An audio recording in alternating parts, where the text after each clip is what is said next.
ہم کو بہت زیادہ لوگوں نے پریشان کیا.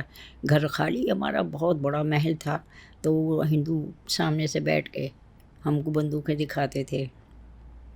پھر انہوں نے صاحب نے کہا کہ آپ چلے جائیے یہاں سے. ان کے میرے پاس پیسے تو ہیں نہیں، میں کیسے جاؤں؟ تو انہوں نے پلین کاغذ کے اوپر دستخط کرائے اور انہوں نے ہمیں دے دیے پیسے. انہوں نے نکالے بات کو. اس کے بعد ہم دوسرے دن قلعے میں آ گئے. بہت ہنگامہ، بہت ہنگامہ، بہت ہمارے قریبی مارتے تھے، کرفیو لگتے تھے. ہندو مسلمانوں کو اتنا مارا، اتنا مارا، بس میں بتلا نہیں سکتی کچھ.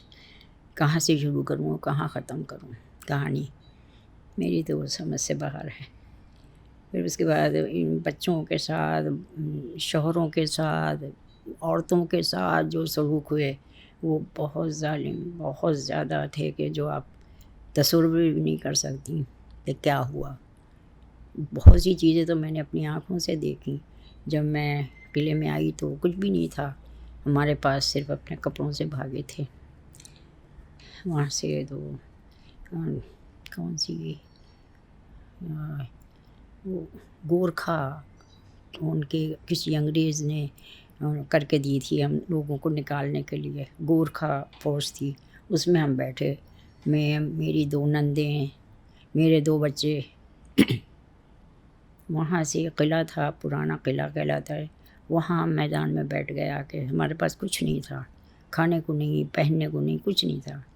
ایک صاحب آئے، انہوں نے کہا کہ ہمارے وہ بھی کیمپ میں آئے ہوئے تھے. انہوں نے ہمیں جلدی سے خیمہ لائے اٹھا کے. انہوں نے صرف شامیانہ ہمیں دے دیا. اس میں تھوڑی دیر بیٹھے. اس کے بعد بارش آ گئی بہت زیادہ. تو اس کے بعد ہم بیٹھ گئے اس میں، بارش میں بیٹھے رہے.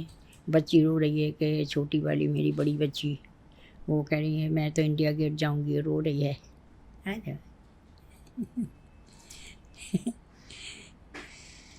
تو میں انڈیا گیٹ جاؤں تو ہمیں بہت دکھ ہوا. اور میری جو نند تھیں وہ رونے لگی وہاں پر کہ کہاں انڈیا گیٹ، ہم تم کو لے جا سکتے ہیں. خیر بہرحال رات کا وقت تھا، بارش بہت زیادہ تھی.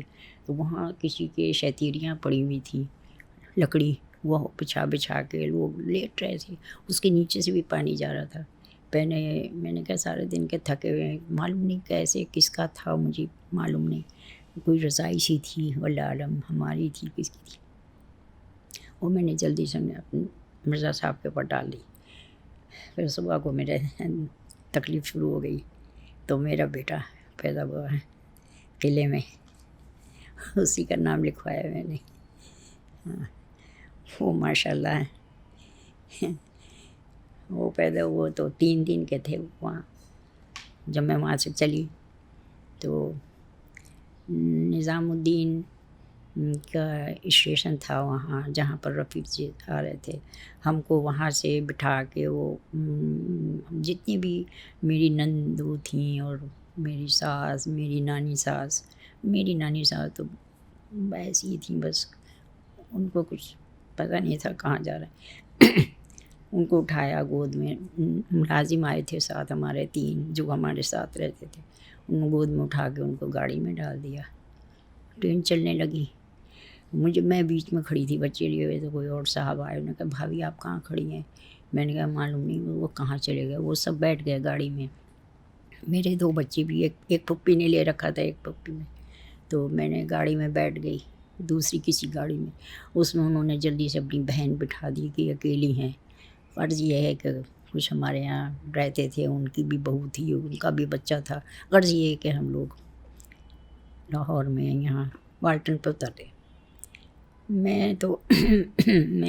مجھے تو کوئی صاحب تھے ہمارے مرزا صاحب کے جانے والے، مجھے اور میرے بچے کو، اور کیونکہ یہ 3 دن کا تھا، وہ اس کو لے کے اپنے گھر چلے گئے. میرے 2 بچے جو تھے وہ پھوپھیوں کے ساتھ رہ گئے. سمجھیے کہ وہ رات مجھے کیسی گزری ہوگی. تو اس کے بعد میرے پاس کپڑے نہیں تھے. میں نے ایسے کر کے دودھ کے لیے، تو یہاں سے پھٹ گیا کپڑے. تو میرے پاس غرارہ بھی میں ریشمین پہنے ہوئے تھی، جیسے پہنے تھے ویسے ہی اٹھ گئے تھے. وہ پھر میں نے صاحبہ تھیں کوئی برابر والے کمرے میں، وہ بھی ریفیوجیز تھیں، وہ بھی آئی دلی سے آئی تھیں شاید. میں نے ان سے کہا اگر آپ کے پاس کوئی قمیض ہو تو دے دو. تو انہوں نے مجھے غرارہ دیا، انہیں پتہ تھا میں غرارے پہنتی ہوں، انہوں نے مجھے غرارہ دیا، قمیض دی، وہ میں نے پہنی.